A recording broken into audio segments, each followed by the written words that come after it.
All right. Hey, friends. How's it going? I'm Daniel Nesbitt, and we're going to do some live type drawing tonight. I figured, you know what? It's Friday. It's the end of another work week, and in lieu of doing a video for my current series on designing a serif, I thought, you know what the heck? Might as well change things up a little bit and do a little bit of a live stream tonight. So I genuinely have no idea how long this will be going on for, but I figured it'd be fun just to connect with a few people, just kind of see how everyone's week's been going, and talk a little types. So what you see on screen right now is not actually the serif for the series that I'm doing. That is a different one, which I may or may not add a little bit later on here, but this is actually just a serif that I've been working on offline, not part of any series or anything like that. It's one of those projects where I kind of go back and forth on this, where I'll work on it for a week and then forget about it for much longer. So effectively, I'm just using this as my excuse to get a few letters done. So really what you see on screen is all I have completed on this. I really haven't done a whole lot more, just kind of feeling some characters out. Seems to be shaping up fine. I'm kind of thinking this is maybe just something that I would use in body copy or something like that eventually. I do have plans down the line to maybe do a heavier weight for this as well, so that I can maybe get some different weights or maybe even variable font. Haven't really thought that far ahead yet, but yeah, we'll see where it goes. So yeah, I'm probably going to need to reorientate myself with this a little bit, truth be told. Because I think I had spent most of my time on the lowercase letters. I really haven't put a whole lot of time into uppercase or anything like that. So I guess we'll see where this goes. To start, I think I'm just going to pick on a V. Might as well just go there, right? And we'll figure this out as we go. So I've got that and that, and the V here. Just going to give myself some space. Maybe widen that out a little bit more. Let's make it comically wide. And just to refresh my memory a little bit, looks like I'm doing about 170 on the stroke widths here. So I'll maybe aim for something like that, and we'll see where that gets us. Which is interesting that I didn't even bother to do a different stroke width for my downstroke and my upstroke. Kind of funny. Not even sure why I did that way, but we'll roll with it, because why not? So let's just see what I can do just to make something that looks relatively in line with everything else here. Actually, I might just go ahead and steal the width of the N and use that as my starting point. I'm not even going to worry about the serifs for now. And we'll just kind of bump this around a little bit. Not too bad.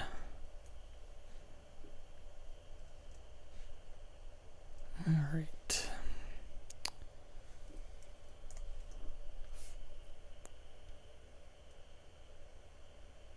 Then I just have to figure out where my midpoint is going to be in this here. This is something that I never really know how to do very well. Adjust my mic a little bit there. So, actually, I've been wanting to do this for a while. I'm curious if this would work or not. Maybe it won't.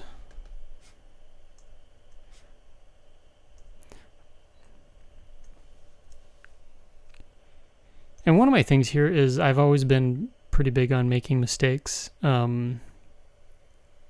Just a heads up that today's live stream may just end up being full of mistakes. So hopefully you bear with me as I go through that. So I've got... Actually, I don't think I was too far off on centering this. So now I got a 231 and 231. All right, that should be able to help me out a little bit. So I think what I'm going to do to start here is I'm just going to take these two edges and just line them up this way. So naturally that's going to be pretty funky there, but then what I can do is just kind of inch these in here, and it actually gets me pretty close. So it's going to look a little funky still, which is fine. It's to be expected. And I'll have to figure out what I want to do with the serifs here as well on the top. Because I think, if I recall right, with an V, probably should actually have them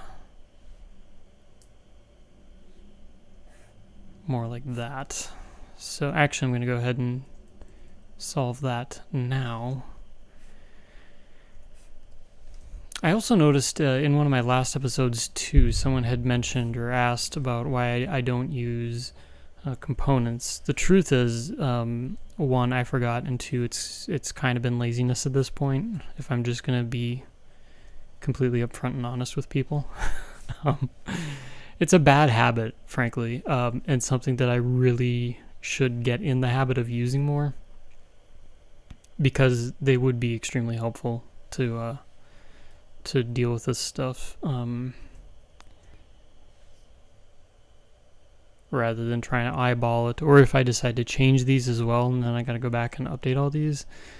For tonight's live stream, I'm not going to do that, because I just think that would make for a boring live stream of watching me just make a component and then go through it and fix all my mistakes.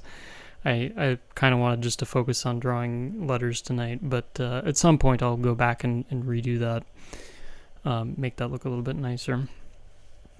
So now that I kind of got this going on here,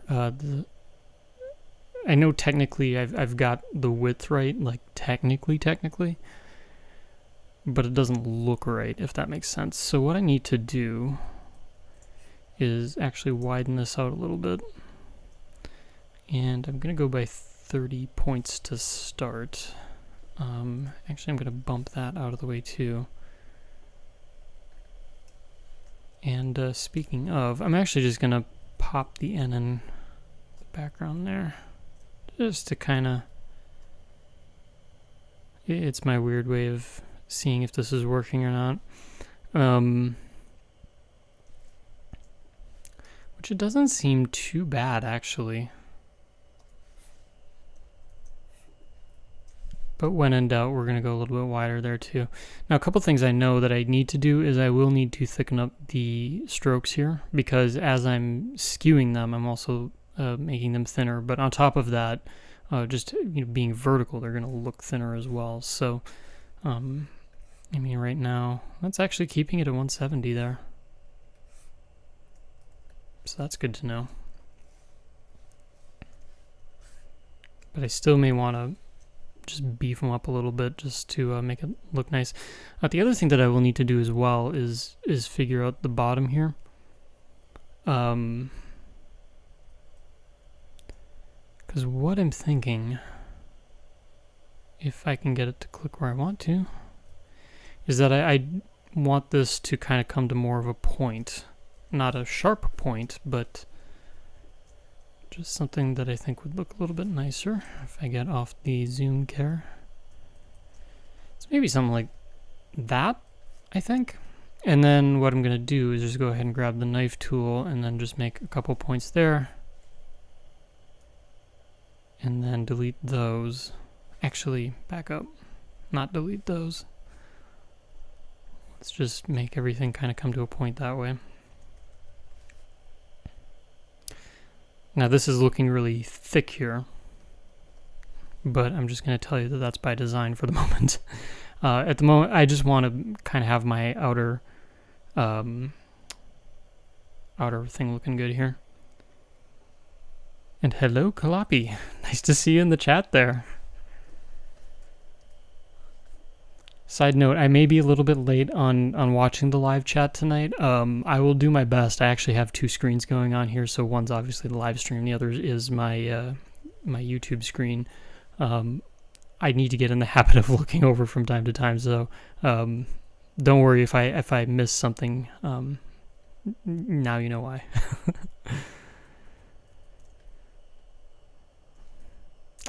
So as I kind of keep plugging along here,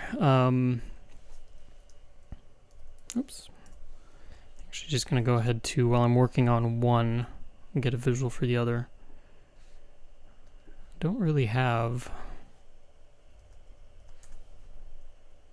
I guess that's kind of some side bearings.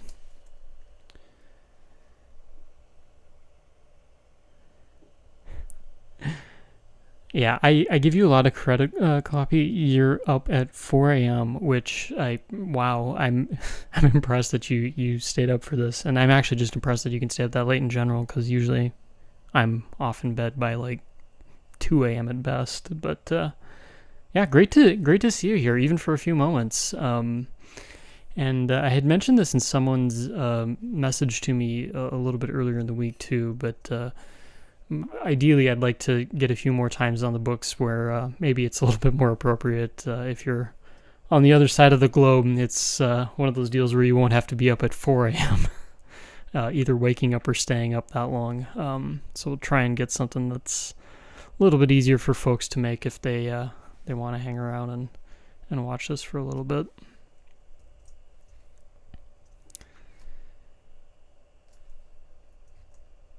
So yeah, so back to what I'm doing here right now. I'm just kind of working on kind of where that visual weight kind of crashes together there a little bit. Maybe get something that looks a little bit more pleasing to the eye. The other thing that I'm doing too, I'm visually comparing this to this here. Which actually I should probably be on this one. That may make it a little bit easier to compare. Because what I'm going to do is, if I can get this to kind of look right, and then what I'm going to do is I'm going to, which I suppose I could just do right now, is then go and shorten these up a little bit. So we kind of get something like that going on. And then maybe something like that. I think that looks alright. Seems right. But I'm going to bump those in just a little bit more. So if I back out here a little bit, not too bad. What else do I have that I can compare this to? Maybe the U?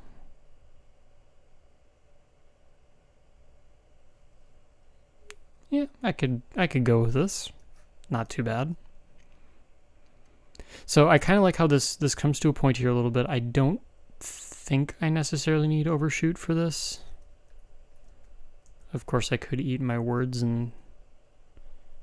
Actually, what did I do for Overshoot? This is the fun part about picking up projects.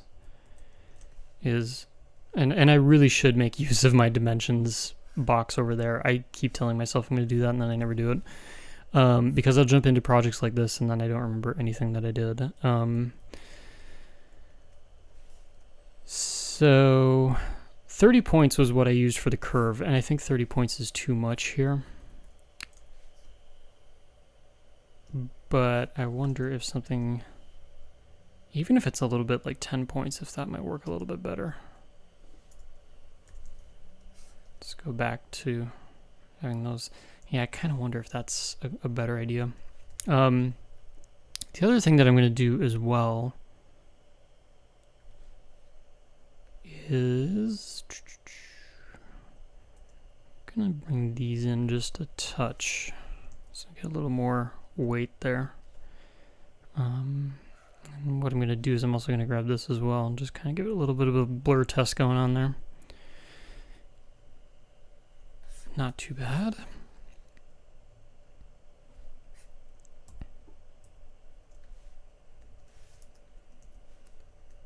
Gonna give it a little contrast too. I did 20 points there. Maybe 10 points is what I want. I don't know if I want so much contrast here. I think I've already got a lot going on with the serifs and other things, so I don't know that that's super necessary.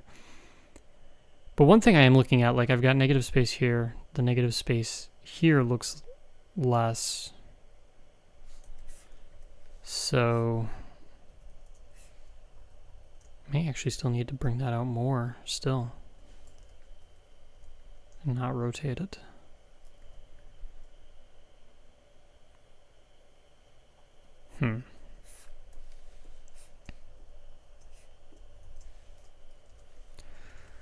Just keep going and see where it breaks. But I'm starting to think that this like negative space, and I'm not worried about this here yet, but if I look on the inside of the N, the inside of the U, the inside of the V, that to me looks a little bit better. I think it just needed to get wider. So one of the things that I'm doing when I'm setting up something like this is good type design isn't just about the shapes here, the positive shapes here. It's also about the negative space that you create around it. And if you ever, especially for those starting out, if you're having trouble trying to find or figure out why something isn't working with your type or why it looks wrong, one of the tricks that I actually learned kind of, I guess, later on anyway, is it's about kind of thinking of volume. So if I were to take a glass of water and I were to pour it in here and then siphon that out, it should roughly fit in all my other shapes as well. And that goes for outside of the shape when you're spacing and kerning. It goes for the inside of the shape as well. And it's kind of maddening, if I'm honest, to try and get that right. It's something that I still struggle with. Because, I mean, technically it's not going to be, like, if this was 100 milliliters, you're not going to get exactly 100 milliliters in there maybe, but maybe it's like 180 or something like that, where it's going to look right or feel right. That's really what it comes down to. And I wish I had a better answer if that's something that you struggle with. But that's kind of the way it was taught to me, and it kind of made sense, so I roll with it. One other thing that I'm going to do here too is I'm going to go through for my upstrokes, and I'm just going to knock 10 points off those as well. That should be 110. And another thing I should do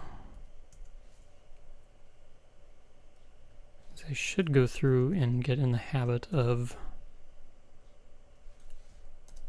getting all my metrics correct here.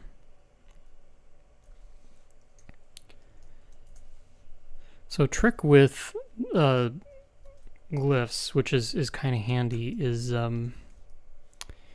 if you go through and you use the pipe command, what you're telling it here, if you were paying attention, I can go through in glyphs. We'll just pick on the V for a moment. And if I just did the two N's, just plain nothing else, when I type the N on the left side, it's going to use that as my kerning group. So the left side of the N, left side there, the right side of the N, the right side there. But if I want to flip that, in the case of the U, which is a perfect example, you can do equals the pipe symbol and then the N in this case, because that's going to say use the opposite side, which is great because that actually lines up. Hey Joey, how's it going? Nice to see you in the chat there. Friday is my type of day. Yes, same.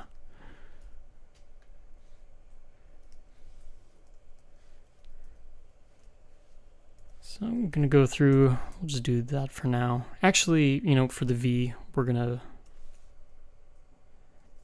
see, this is where it's kind of tough because the V is going to be one of those odd characters. But I think what I'm going to do is maybe just do like something like 70 for now.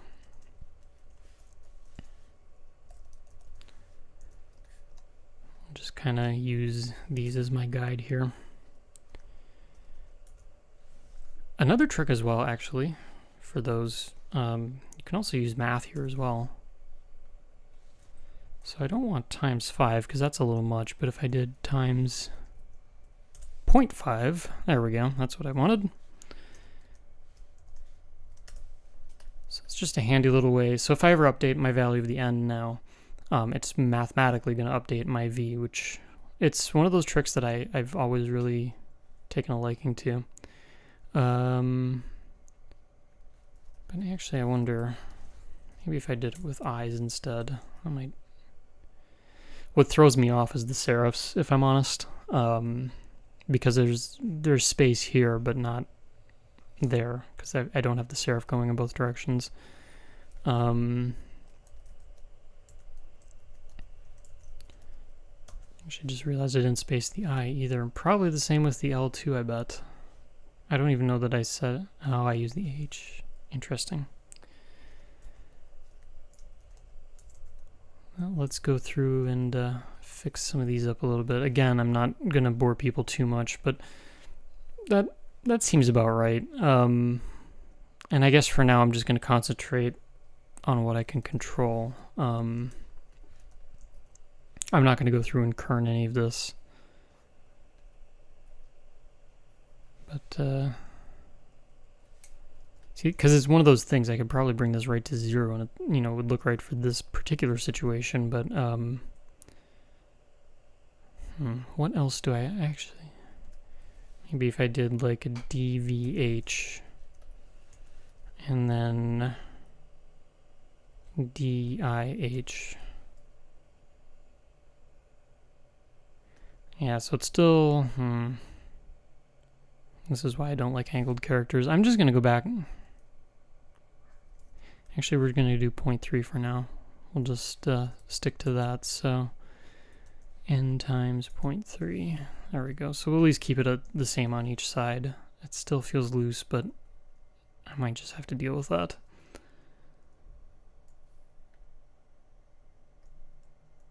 Let's see. So anyway, the good news with that is once I have the V, certainly makes some of these next characters easy, like a W. So I'm just going to widen that out, copy that. Now the thing for the W, I'm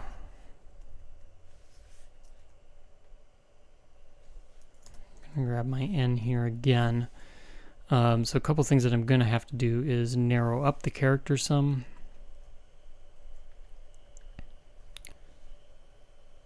And then get this over here, since this is going to be kind of nice for the midpoint.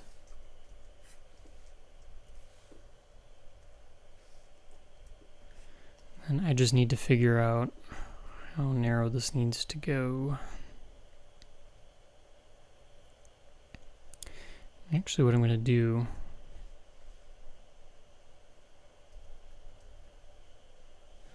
I'm going to delete those two for the moment.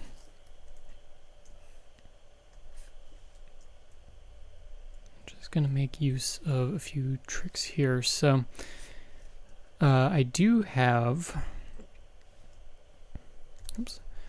the transform handles on.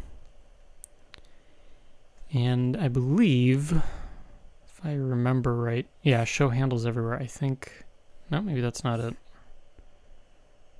What was my show metrics, show bounding box, is that it? Yeah, show bounding box. So view, show bounding box. And I love this over trying to use the transformation tab because I can do things like this. And I like that because I'm not always aiming for a specific round number, although in this case I'm going to because I can, but it's nice if I just want to quickly push things around a little bit and figure out how to get something to line up the way I want or work the way that I want. So handy little trick there. And then from this point I'm just going to give it V and V. And then away we go, trying to figure out how to make all this work. So again, with what I did down here, I'm going to have to do that up at the top here. So there's going to be some tapering going on.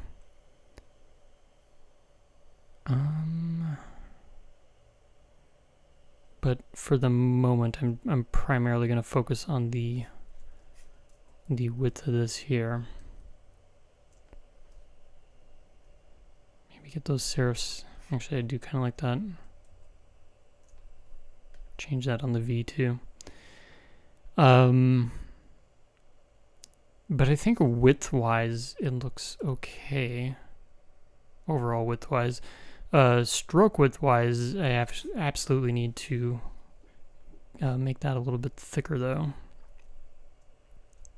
So what I'm going to do for that, because I still want to keep the taper as well.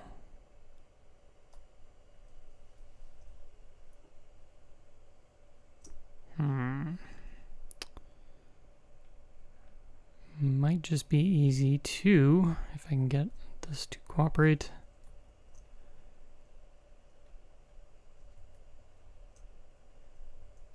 It's probably something that everybody watches me struggle with in the regular episodes is poking around trying to get the right point all the time. Never wants to cooperate.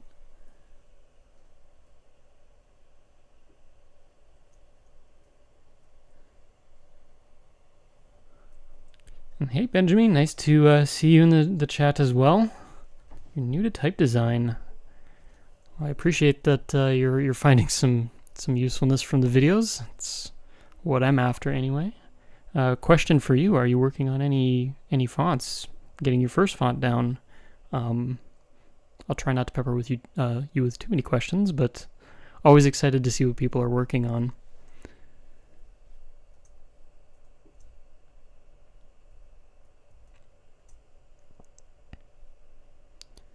So while I'm waiting for him to answer, basically what I'm doing here is just working on the tapers, trying to see what I can get away with here as far as width.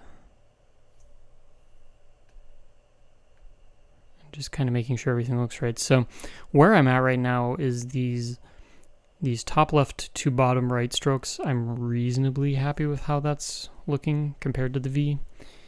But what I'm looking at is these upstrokes now, because it definitely feels like it could benefit from a little more weight. And maybe that's where I want to be. I still have this issue in the middle to deal with, but we'll get there in a moment. But I think that looks pretty good. So as far as this goes, I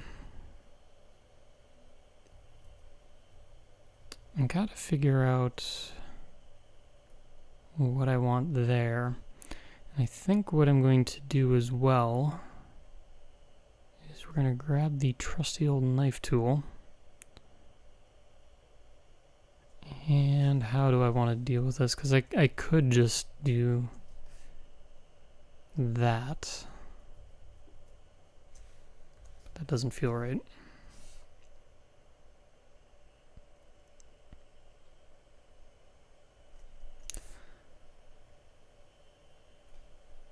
Also got to figure out some things here with this spacing going on.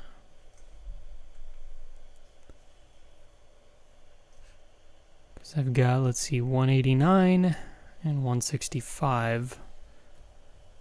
I'm not even going to pretend that I know the math that needs to be, but that looks closer, so we'll roll with that. And there we go. Now I got those even. But what I'm debating here is if I just grab my knife tool again, we're just going to see maybe this doesn't work the way I want, but yeah, it really doesn't.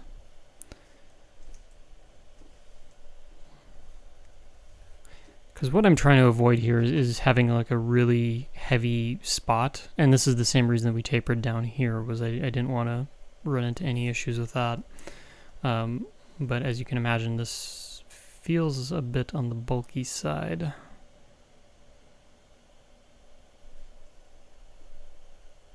Maybe if I just grab those 2 points.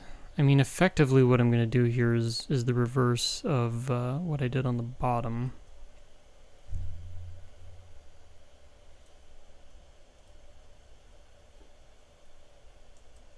But maybe something like that works.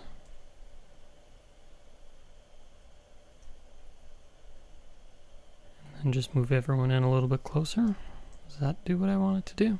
Maybe. I'm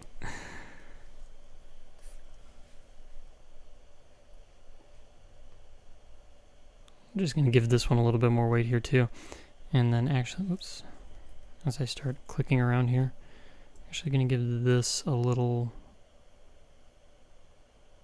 less weight, I think. Probably could go even a little bit more. I'm just, if you caught it, I'm just trying to use this as my marker for that. Actually, while I'm doing that,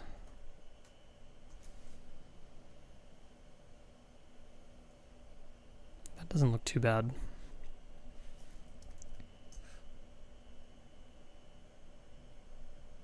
Seems to line up all right. So I think I'm going to roll with that for now. I don't know that I'm completely happy with it, but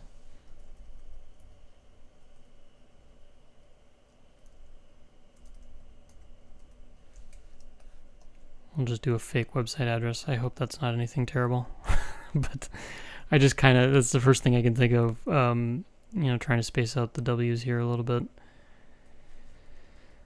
They do look a little on the wide side.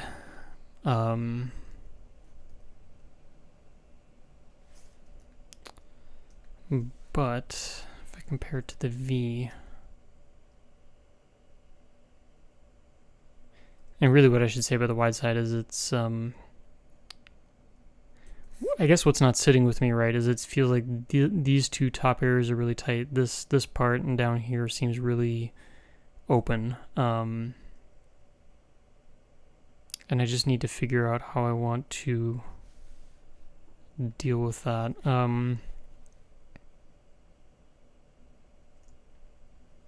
I may just have to revisit that. I'm going to update my metrics here too while I'm at it. Maybe that's what was throwing me off. Maybe not. W's are such a tough letter to get right. If I look at it in that context, it doesn't look terrible. And I guess even with the M, I guess I wasn't too far off on width at all, honestly. Which is pretty good because I was effectively guessing. So that's pretty awesome. But what I am going to do, I'm just going to bump this out a little bit more. And who knows, maybe this actually solves my problem. So if I do, let's do it to there.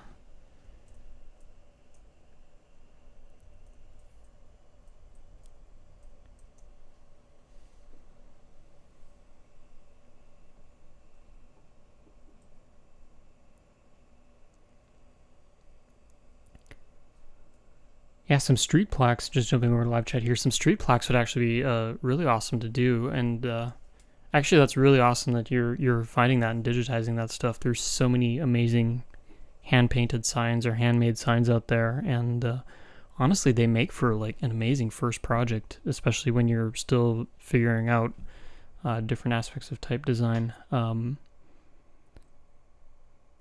And that's actually really cool too. You're making it something that maybe a local government can use as well. I love hearing stuff like that. So yeah, definitely keep all of us up to date on where that ends up at, because I'd love to see how that turns out. That's a really cool project.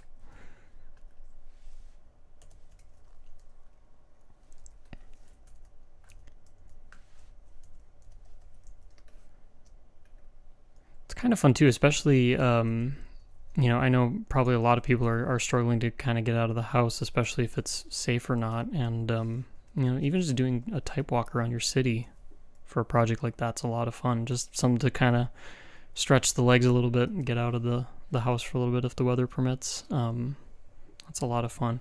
I'm in Milwaukee, Wisconsin, in the U.S., and periodically when I go out, I love that I have a camera on my phone now, because it's so easy just to go out and snap a few pictures if I see a sign or just even a few letters somewhere. It's always good just to kind of keep it there for some future inspiration.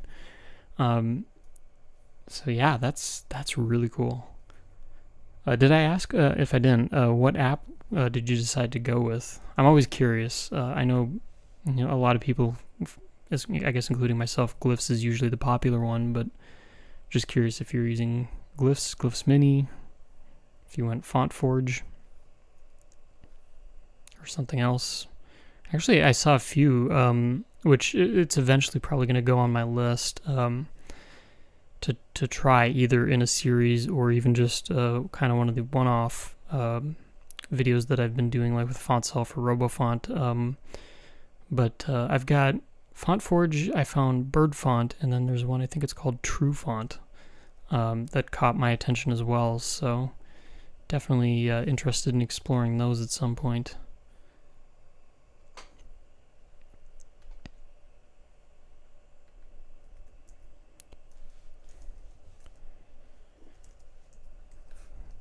And just kind of jumping back to what I'm doing right now, I'm going to go ahead and see what I can do with a Y. For this, probably going to rip off the bottom of my J here. It just seems like the right thing to do. And then, let's see, make sure that I get the right character here.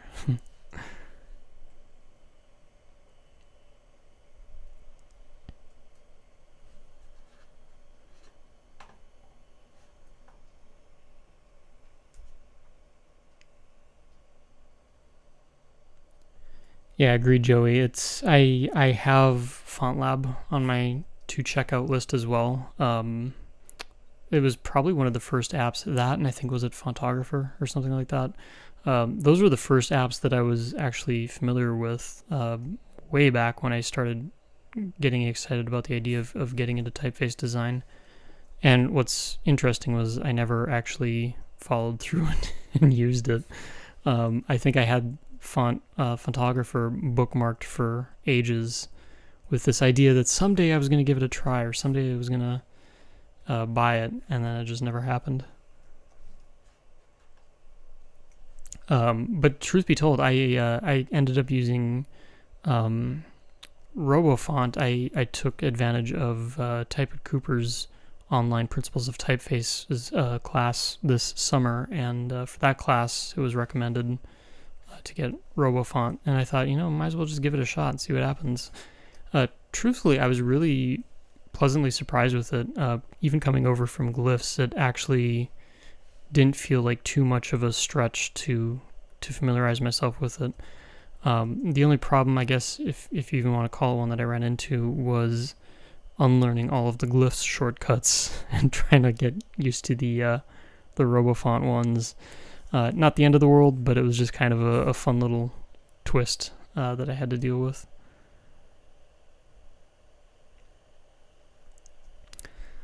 So one trick there, for anybody, because obviously you can't see my keyboard, I don't have a camera pointing down, but I was holding Shift and Option there. Make sure I grab all my points again. And the reason that I was doing that is I'm keeping these two handles kind of in the same spot there while I move this around. Because I kind of like where this ends here with the Y. It's just making this look a little bit nicer. Illustrator and Glyphs Mini. Yeah, that's a good combo. And actually too, I just got done doing a review with FontSelf as well. And honestly, I found it was kind of fun to use that, if you're doing like a rapid prototype or something like that. But I will encourage you, if you haven't started yet, is to really try and draw your letters in Glyphs if you can. And who knows, maybe at some point, depending on how late I go with this, we could pop over and do a little bit of Illustrator to Glyphs. But often what I've run into is if you're going back and forth between the two programs, sometimes they don't always behave or interpret curves the same way. The other thing, and I think I mentioned this in the FontSelf episode, is you don't get a lot of the fine control points with Illustrator that you would in a Glyphs program. So something to be aware of. Anyway, It's issues that even I ran into when I first started doing this kind of stuff, wondering why things weren't working or looking right. So, at least that's what I've learned. But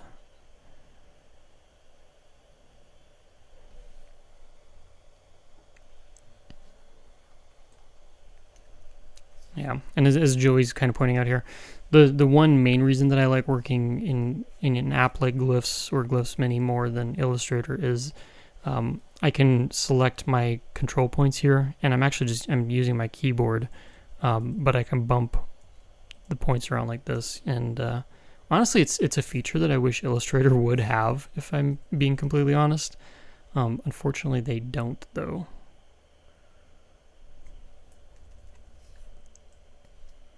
But especially with something like FontSelf becoming more popular, I think that would be an amazing addition. I don't even know if that's like plugin territory, maybe.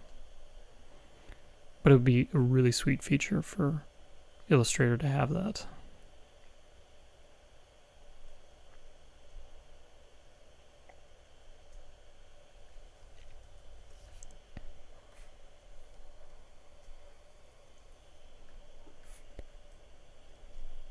All right. So while we're going on about Illustrator, I'm trying to figure out, I don't like how this curves around here, and I'm thinking I probably need to do something like that, maybe.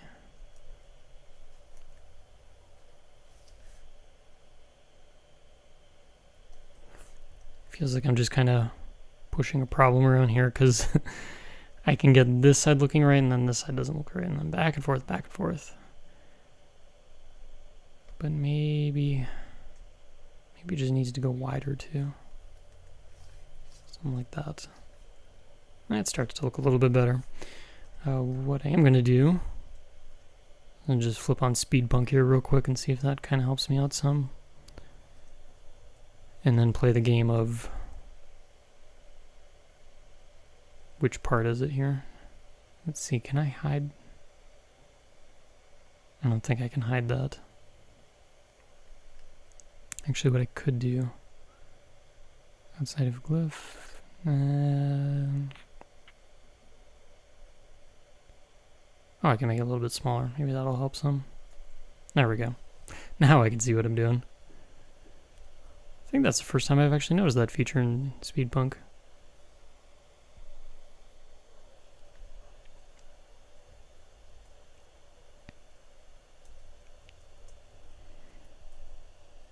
Yeah, and I will say too, because I know, and me especially, I was completely in a similar spot. I was used to Illustrator, working with the pen tool there and whatnot, so it was a little bit of a tough shift to jump over, and what, it felt like a little bit of a challenge trying to pick it up in Glyphs. But honestly, for the most part, what I've come to appreciate is that it does feel a lot the same. And I've actually got a tutorial coming soon. I had someone email me asking, what does it mean to draw clean paths in a font program. So I did go through, and I do have a video coming out on that at some point, which actually might be of help. I know it might not even sound like it would be related, but I do have a lot of tips just going through, and things that are worth thinking about that might make the transition a little bit easier as you're trying to figure out how to pick up the pen tool in Glyphs here. So that may be of help to you as well. I don't know that that's going to go on my regular release schedule. Usually I aim for Fridays, as I think pretty much everybody knows by now, but I may just throw that out maybe like beginning or middle of next week.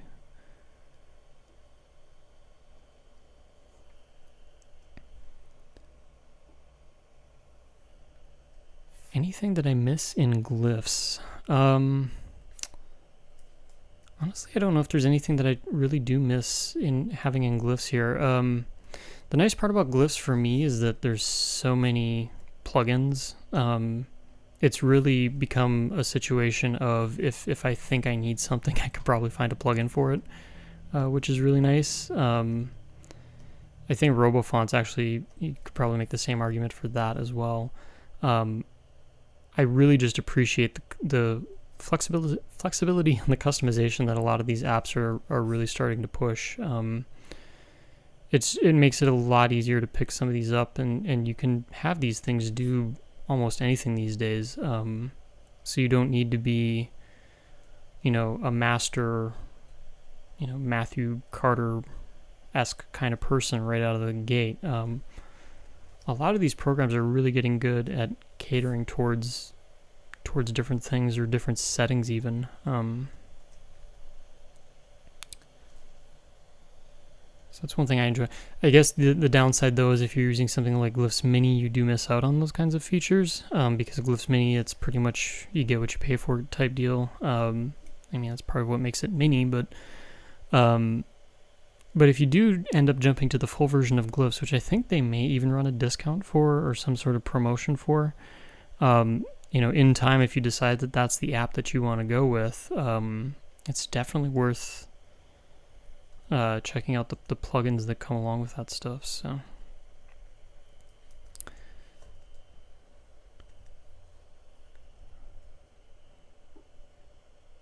just kind of jumping back real quick to where I'm at. I'm actually pretty happy with where this Y is coming along. I am going to drop this down a little bit here.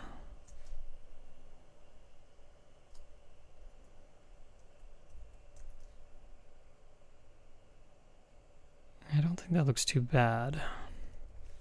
I probably do have a lot of sizing issues that I'm going to have to figure out at some point, but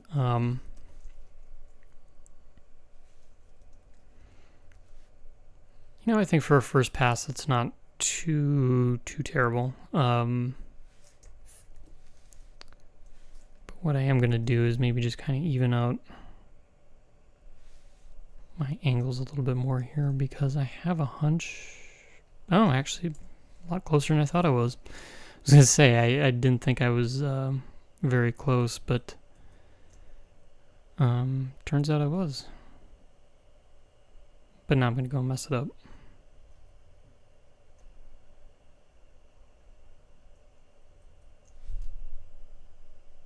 I think that kind of makes it look a little bit more even.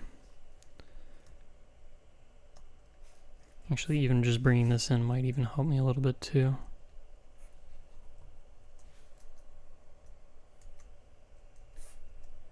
And then again, just bringing up Speed Punk here.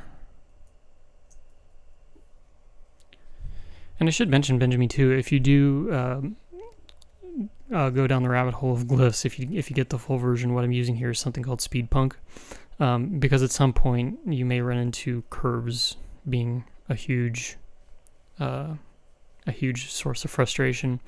But one thing that I like about Speed Punk is that it actually gives you some insight as to how your curves are going, and where it meets at a point here. It gives you a little bit of a visual. If you want to smooth out a curve, you can just go ahead and line those 2 points up, and then you get a nice curve there. Not that I'm trying to sell you on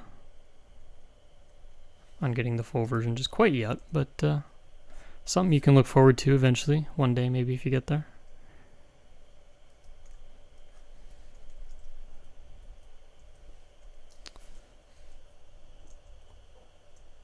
One thing I am going to do, though, that I saw, it's just the tiniest thing, but my point actually kind of wavers back and forth on the line as it comes down here. So it kind of creates almost like this S shape going on, which I really don't want. So I'm just going to tighten this up a little bit more. That might be too much. Maybe not. This might not be too bad at all, actually.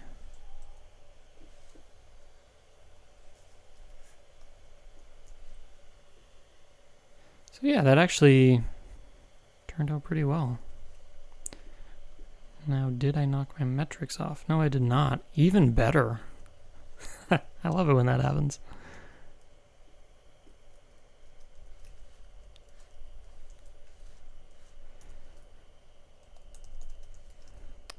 So actually, even my spacing doesn't seem too bad either. Just kind of throwing a couple characters here. So naturally, these are going to be a little bit tighter in spacing than down here. These are going to be a little bit looser, but I'm also making up for the space down there. You know, even looking at my W now, that doesn't actually seem too bad. Or as I was worrying about a little bit earlier. So I think I'm going to roll with that. What else can we tackle? Well, we'll do one of my favorite tricks here, where we take the the J, and we're going to make an F from it. So I don't need the dot, but I do need to flip some of this around. And let's see, I'm pretty sure that was my ascender line. I know I was doing some goofy stuff with this at once. But yeah, that looks about right. And then I think I'd set that up to, 3 points. Or, sorry, 30 points. No, I did 20 points. Alright. Not sure why, but there we go. 20 points. And then for the footing, we'll just grab that. I don't even know. I guess I'll bring it down to the bottom, because why not? And then just go ahead and just kind of loosely line that up there. And then for this, we're going to do the L for that side, because I think that'll line up pretty well. And then we're going to do the opposite side J trick there, because I've got the curve coming down. Do I have something with a crossbar? No, I do not. I mean, technically, well, actually, no, wait, I do. The E. So we can steal that. So we'll put that over there. Now for this, I don't want to go that route. I want to go that route. We're just going to make it straight. For now, I'm just going to bring it up to the X height, and then we'll flip it over here. We'll just kind of line that up. That is going to look a little bit on the thick side. But yeah, we'll see where that starts for now. I think there was one letter I was playing around with. Maybe it's not in this version. I don't think it is. But I was whoops, I'll go back to my actual screen here. I was experimenting with tapering this, and I think I might just go with that.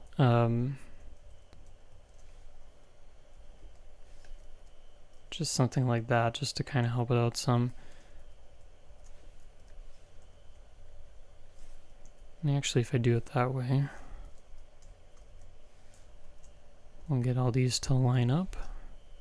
I think that actually kind of looks cool.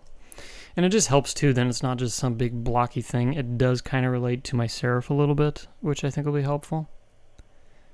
That's not too bad. One other thing that I wanted to try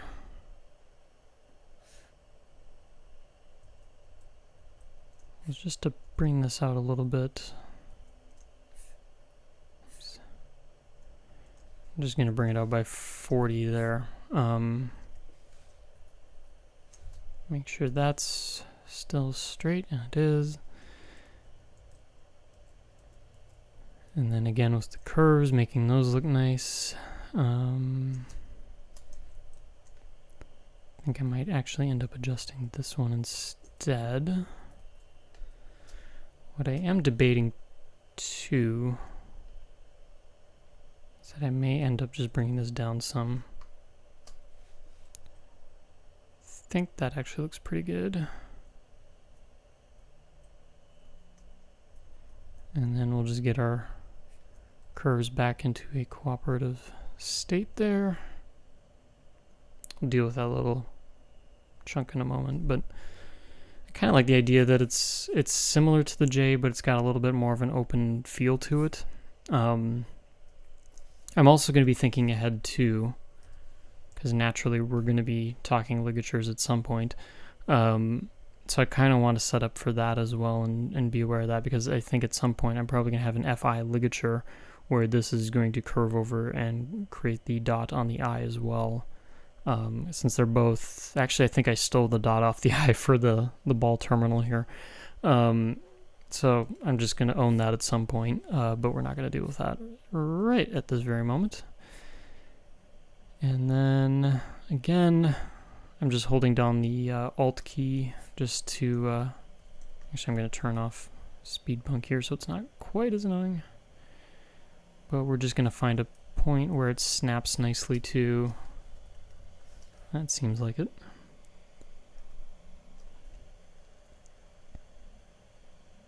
And then just kind of even that out a little bit. So it's kind of creating just a nice little S-curve, if that's what I want to call it.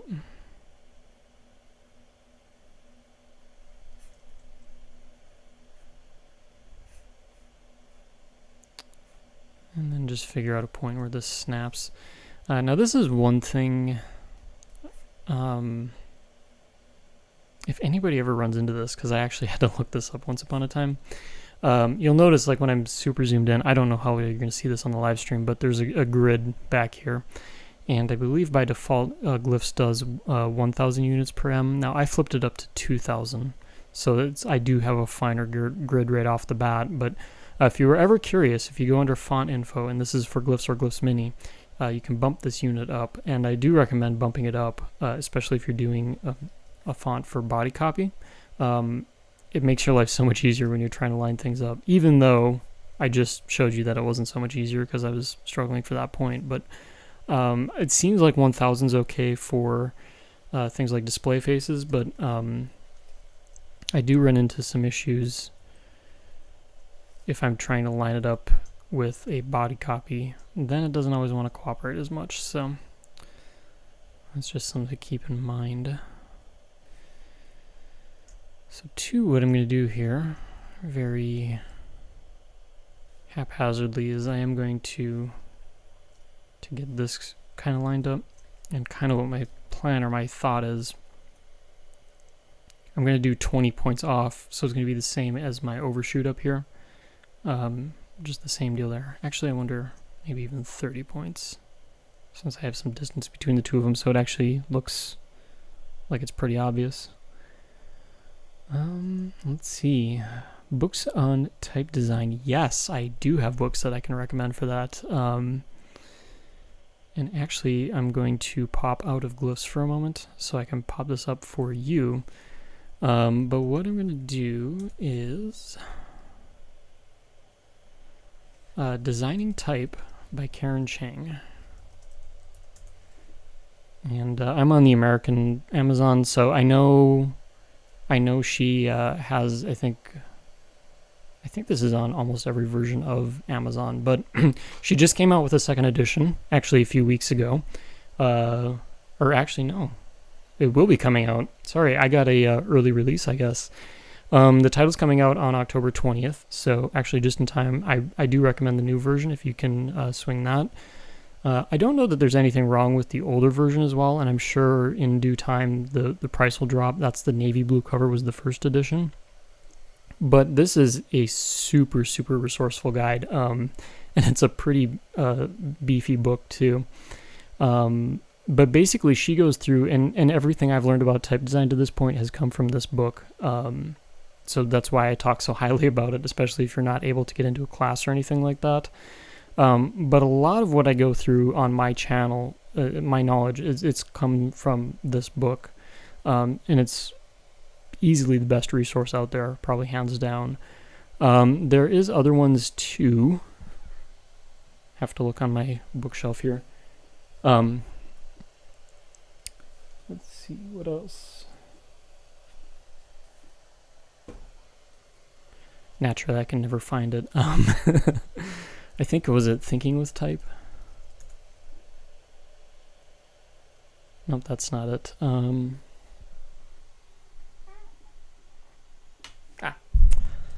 Type Tricks. That's what it was. And shame on me because I mentioned this in a podcast episode.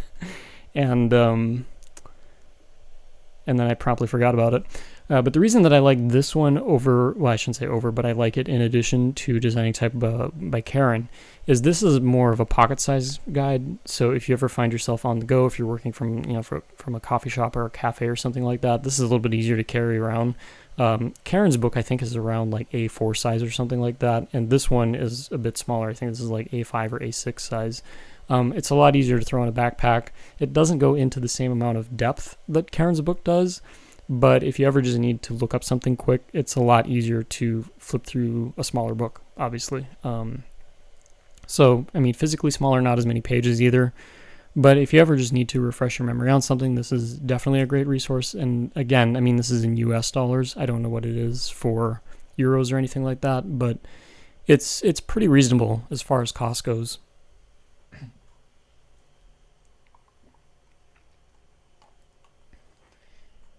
Now,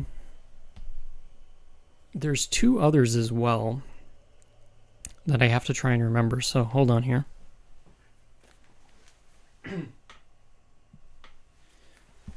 There's a book, How to Create Typefaces from Sketch to Screen. Wow, I still have a bookmark even. I think this one actually comes in Spanish. So if you're more comfortable learning in Spanish, this could be an option.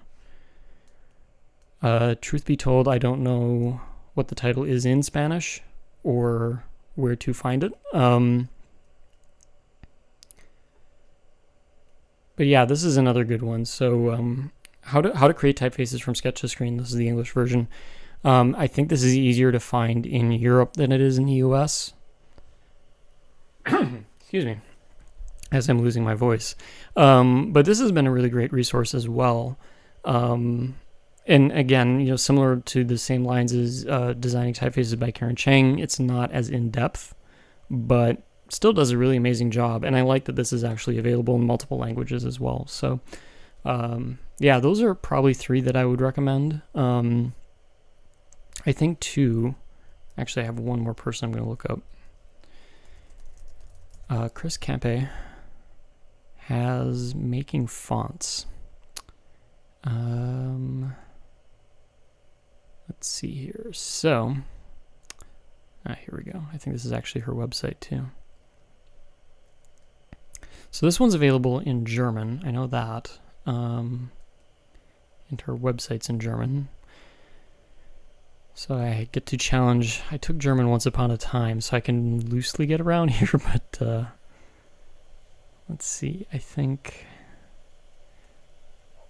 she actually has this one in multiple languages as well. Again, this is another really good one. She goes through vectorizing and things of that nature, talks about different styles.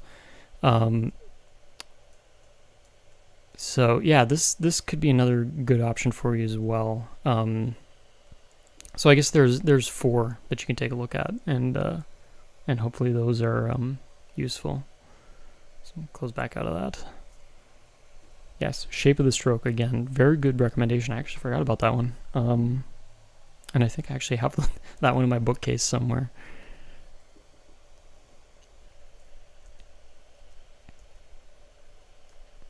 Really good question, by the way. I'm always happy to share any resources that I find, so and great to see that others are sharing some too.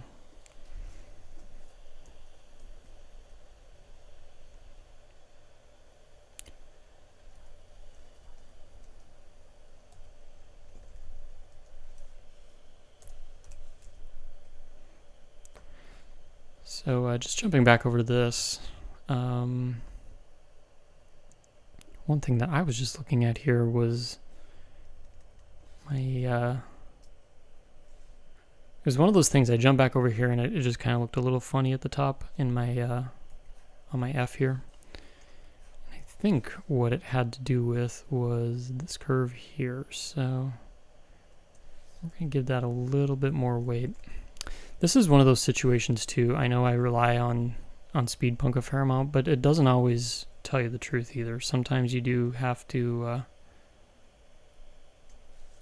trust your eye a little bit over it. But I kind of wonder if something like that's going to work a little bit nicer. And then we just grab this. And again, just find some places where it will behave.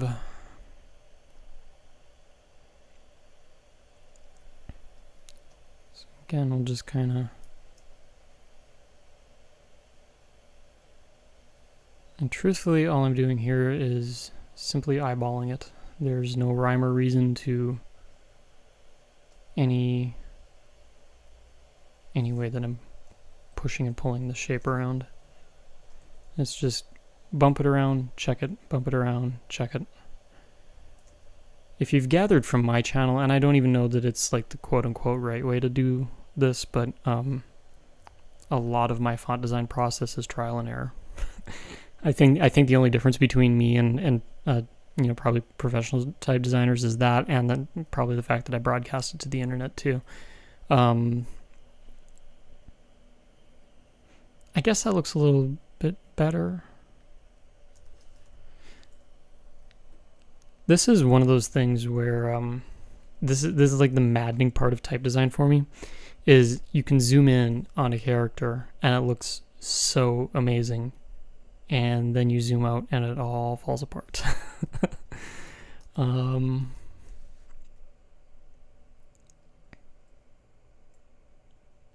So yeah, I've got some weight stuff that I got to figure out. Part of me wonders too, oops, maybe I just need to thicken that up a little bit. Maybe that was actually my issue.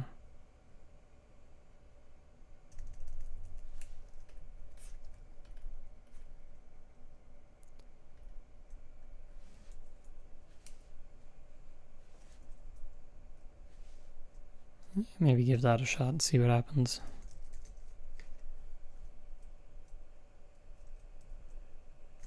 I think that's where that goes. Oops. And then we'll just... Actually, I'm just going to grab the whole thing and resize it that way.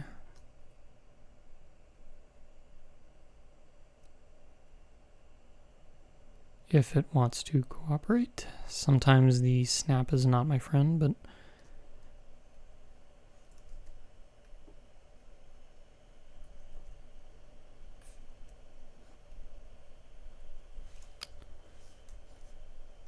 jump back and try that again.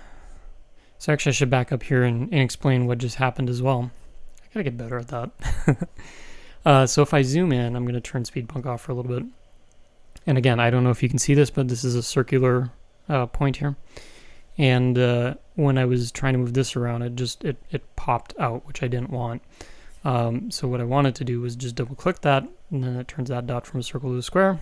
And then I can click the point here, and now it doesn't want to move around on me as much. So that was that trick. Shamefully off the top of my head, I know there's a name for that stuff, and I'm not remembering it at the moment. I think Glyphs, I'm pretty sure the Glyphs website has more info on that, though, if you're interested in what that's about. But back to the task at hand, I think actually just kind of thickening up that stroke before it goes into the bowl and even dropping it down some helped out a little bit, actually quite a bit. So we're going to go with that, and then the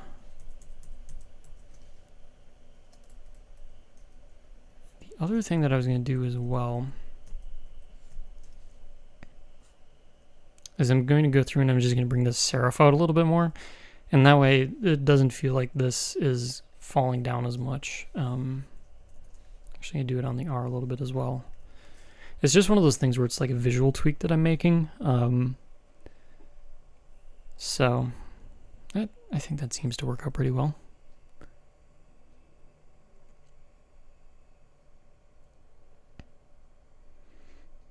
And yeah, that's just popping back into the chat here. Yeah, the How to Create Typefaces. I absolutely love the book. I think even I had to find it used. I know it was pretty popular when it came out, which I think it's been a few years now since it was released, and my best bet was going secondhand. So it's definitely one of those things where you just might have to bookmark it and just take a look a little bit later, and who knows, maybe a copy pops up somewhere. But it's really, I mean, it's a really good resource.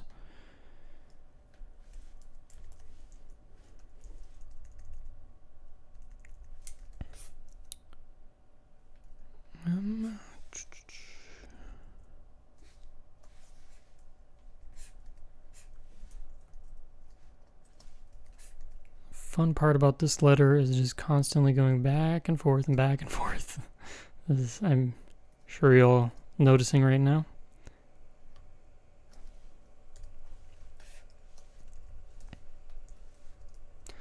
But it's starting to shape up pretty well, I think. It's starting to have that gravitas, or that feeling that I want. So we're gonna go with that for now. I'm sure at some point I'll be revisiting that again.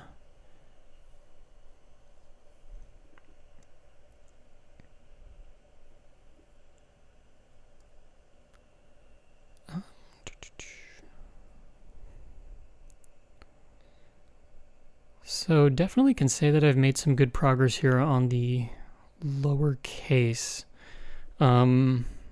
Just flipping over here, looks like I did experiment with a bold version of the L. Which I kind of forgot that I did that. Let's see here.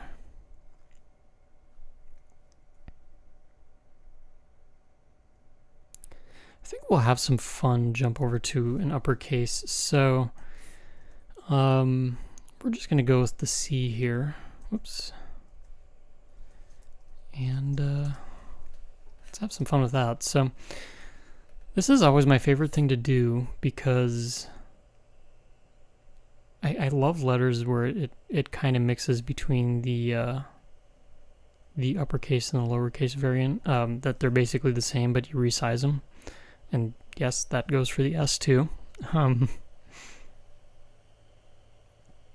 I think what I'm going to do here, just to start, is do a no shame move here. So I'm just going to take that lowercase c and scale it up the best that I can. What was the O? 74.5.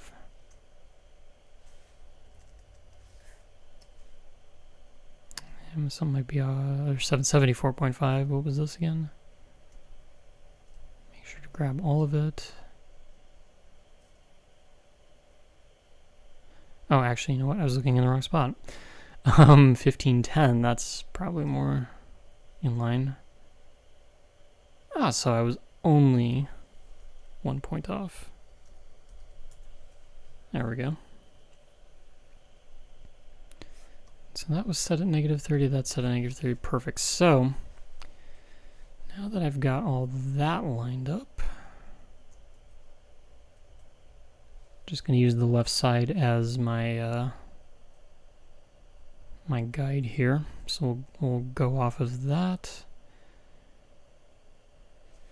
And then all I do for this is that. Again, this is why I love the bounding box, because I can cheat like that. But basically, I'm able to just pull it in and pretty much keep exactly how that was set up. And then it's pretty much just going to be figuring out this here, because that just looks a little on the large side to me. So I'll scale that down maybe just a tad. I don't think it needed to go down very much, but I certainly wanted to keep the same vibe going on. Update our side bearings there as well.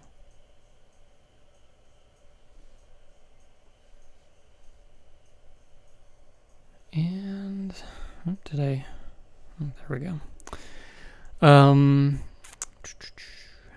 So I mean, that's pretty much, I think, it for the cap C. What did I do over here? So I did go a little bit in. Yeah, for the time though, I'm just going to leave it. I can always come back to that later and make that look a little bit nicer, but naturally this is going to lend itself to the G. And for this, I'm going to do the O and I'm going to do the H because I'm probably going to have a straighter side here. And then actually speaking of the H, I'm just going to go and grab a couple, oops, make sure I grab the right letter. Don't want to do the C, want to do the G. And then just going to start kind of feeling out where I want all this to go. So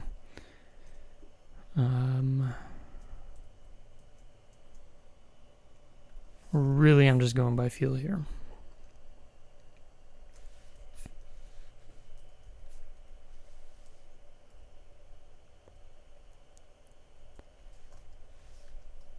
I think that kind of makes sense. Eventually I'm going to get to dealing with this down here, but that seems to play nice, I think.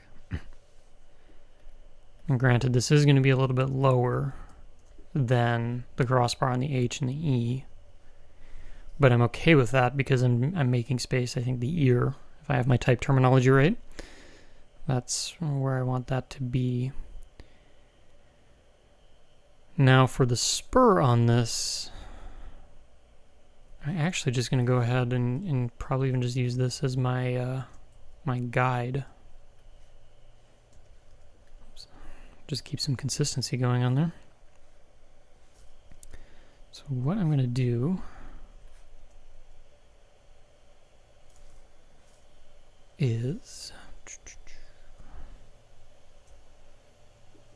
I'm just going to go ahead and we're just going to use that point for point. See where that goes. Actually, only because I saw this, now I'm curious. Does that make it kind of fun?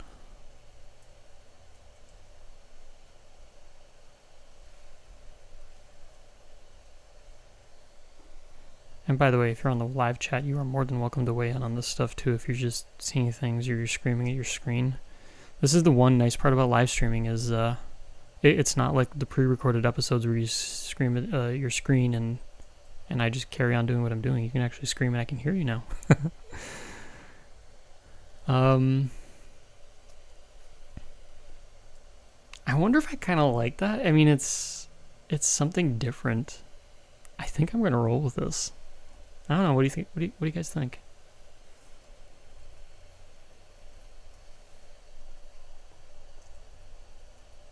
Yeah, I think this is kind of fun. It's my whole goal with this. I don't know if I want to do it over there, but I was gonna say my whole goal with this typeface, and it's kind of been a personal project, if I'm completely honest, is I've wanted to just do something that's fun, that's mostly got everything that you would expect on a typeface, but then just change it up here and there, like do a few things that are unexpected and kind of fun and enjoyable.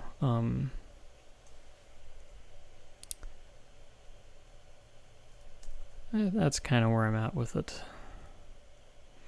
So again, the tough point is probably back to speed bunk here, but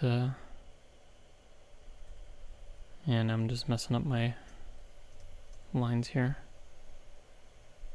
Maybe this is what needs to taper more.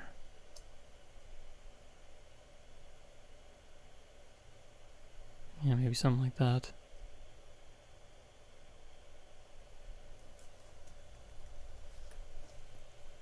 Yeah, still feels pretty bulky.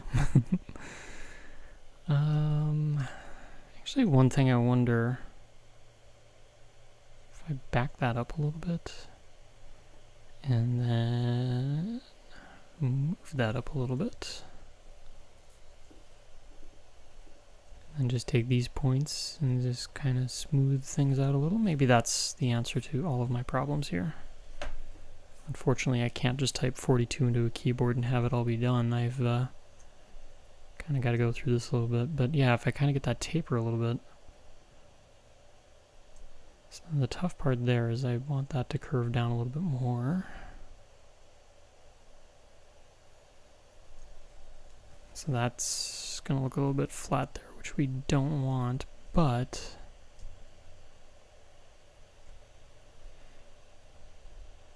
so visually what I'm doing, if you're kind of curious with the rhyme and the reason here, when I'm drawing curves, I'm kind of looking to create 45-degree angles where I can with my 2 points here. And then I'm looking to go from midpoint to midpoint to midpoint. So effectively what I'm kind of doing is drawing a loose box. I guess I could actually just draw a physical box too here. But technically what I'm doing is I'm trying to even up this point to probably this point. Actually, no, I take that back. It would be to that point, and just loosely trying to keep it even. It's not always technically even, but it's just close enough kind of thing. Because what I found is you can kind of get a nice curve that way, so things don't always maybe line up exactly like you would want them to, but it kind of helps a little bit. So I get that nice taper off into here, so that way when it's meeting up with the spur on the G here, we're not creating anything jarring or anything of that nature. It actually looks pretty decent. So again, I could go back, flip on speed punk. Again, that looks pretty good. Yeah, I mean, I know there's problems here, but kind of dial those in a little bit. I think that actually looks pretty cool. I actually like how that G turned out.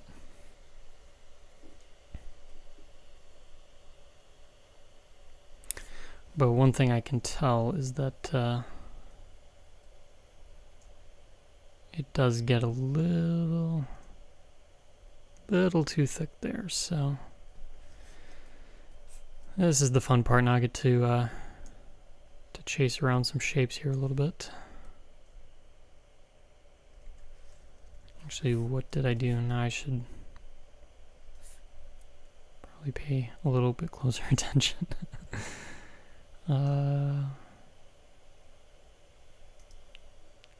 it does kind of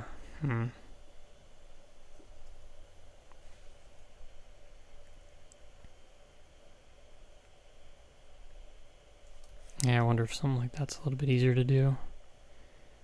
And then just go in and so the stroke does kind of flatten out a little bit, but that could be okay. Maybe okay.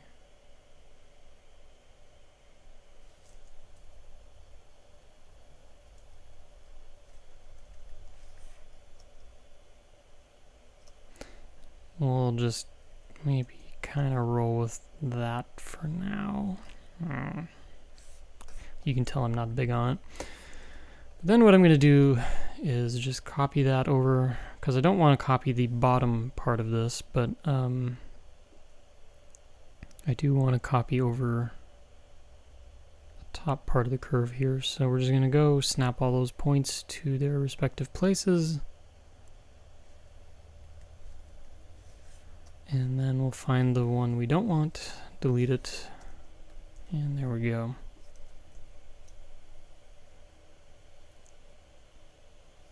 So not terrible. I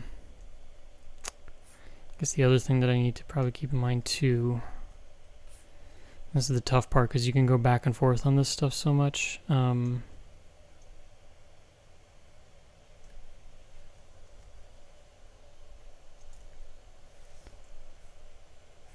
But yeah, maybe something like that's a little bit better actually. So I'm just trying to keep things consistent with my control characters. In this case, the control character being the cap O. Because I do have a thinner point kind of at an angle going this way, and then it goes thicker that way. So I'm just trying to keep that same idea going here. The tough part, naturally, though, is that by the time I get to this point, I have to break my rules. So not the end of the world, but just one of the joys. All right.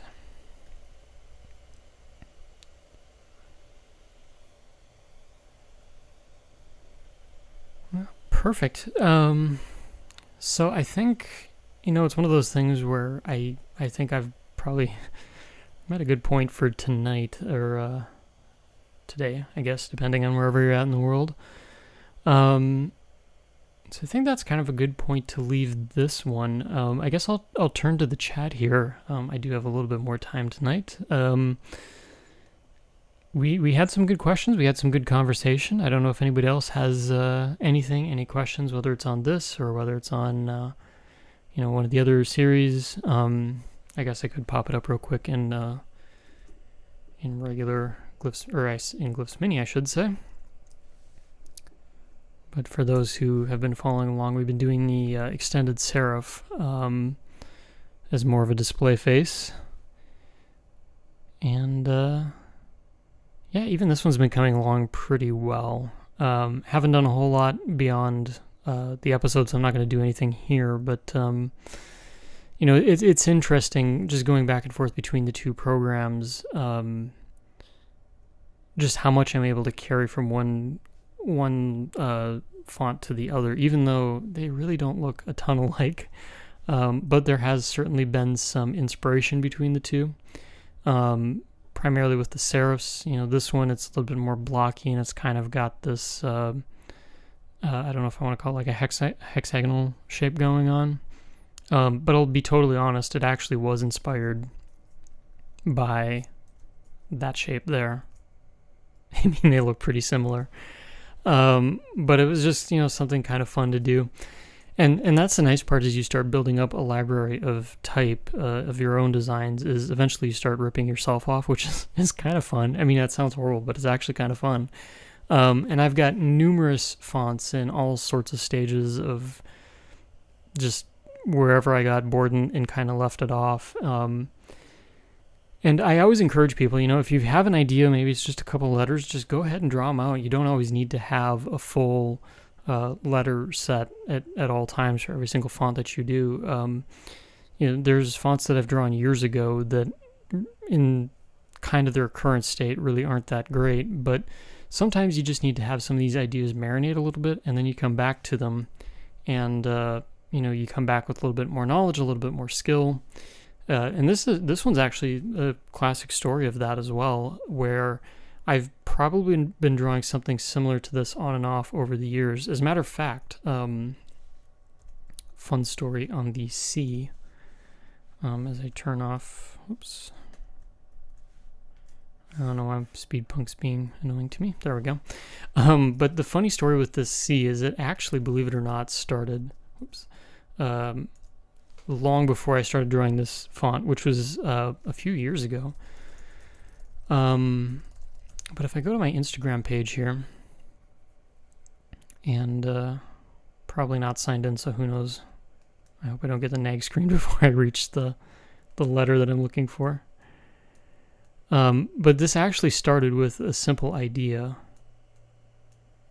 See if I can even find it now. Yes, there. So, believe it or not, this was from, drumroll, 2018, so about 2 years. But it's interesting because if I can attempt to get these side by side here a little bit. Now, naturally, this one looks a lot different than this one, but this was the inspiration for this font, believe it or not. And I had drawn this in Illustrator, which actually I think it looks pretty decent for Illustrator.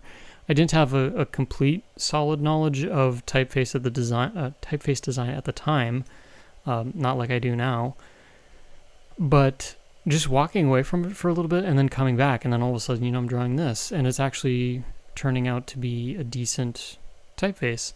Now, that's not to say that I might come back later and just actually draw this out again in Glyphs or something and go into a full-on project with this. But I think this is kind of one of those fun little things where just drawing one letter can spawn an entire typeface, and it's why I always encourage people, if you get an idea for even just one letter, give it a shot, see what happens. Sometimes you might just throw it in a folder for a while and not think about it for a few years, and then eventually someday you come back to it and the inspiration strikes a little bit different. Maybe you learn something new that might apply to it, and off you go. And it doesn't always need to be a control character either, even though those do help. The cap O, the cap H, the lowercase n, or the lowercase o. It's certainly good to keep those in mind, especially when you're starting to draw a font, to start out with those. But that doesn't mean that if you're inspired by a lowercase g or an ampersand or something like that you can't start with one of those. You just need to think about how those would translate into one of your control characters. Maybe a serif gives you a starting point. In the case of a lowercase g, that might serve as the inspiration for your O, or something of that nature. It's inspiration can kind of strike from all sorts of different places. So, whether it's a sketchbook, whether it's an app on your computer or on your iPad or tablet or whatever you might be using, always worth it to keep sketching those kinds of things, because you never know where the inspiration will strike. So, looks like the chat kind of quieted down a little bit. So I think we made some pretty good progress tonight. Hopefully everyone had fun. Hopefully you learned a few things. Maybe it was just fun to sit and relax and just watch some person draw type on their computer for a little bit. But next Friday, I plan to be back with a regular series on the extended serif and Glyphs mini there, as I was just showing. And then a few other things as well, including a few tips and tricks videos along the way. At some point, too, I'll probably be announcing some other things as well. I've actually been working on rebooting my newsletter, so if you're interested in that, trying to make it a little bit more useful, especially for those who are still maybe in the process of learning type, or just want some tips and tricks, maybe kind of refresh their memory a little bit on some things. Try and make it useful for everybody. So that's kind of what's coming down the pipeline. But for now, and I should add too, I've been thinking about doing more of these live streams as well, before I forget. It does seem like they do tend to be pretty popular, especially I noticed I got a lot of comments on Instagram.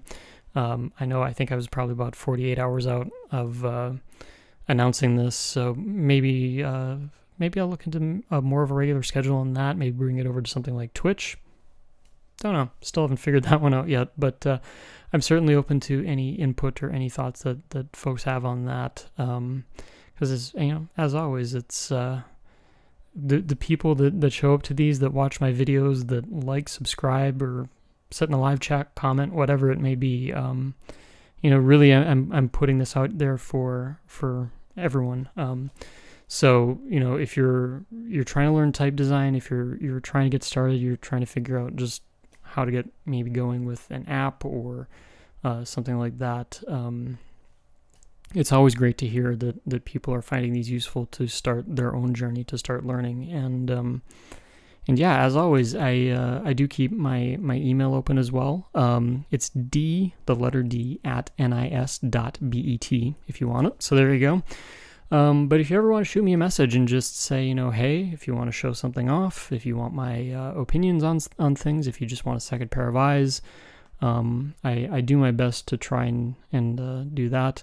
At some point, I'll also be reviewing some type as well. I actually had a few people already email me asking for input, and even got their permission to do some videos on that. So that's something else that I've also got cooking. So yeah, as always, thanks everyone for watching, and we'll catch you next time.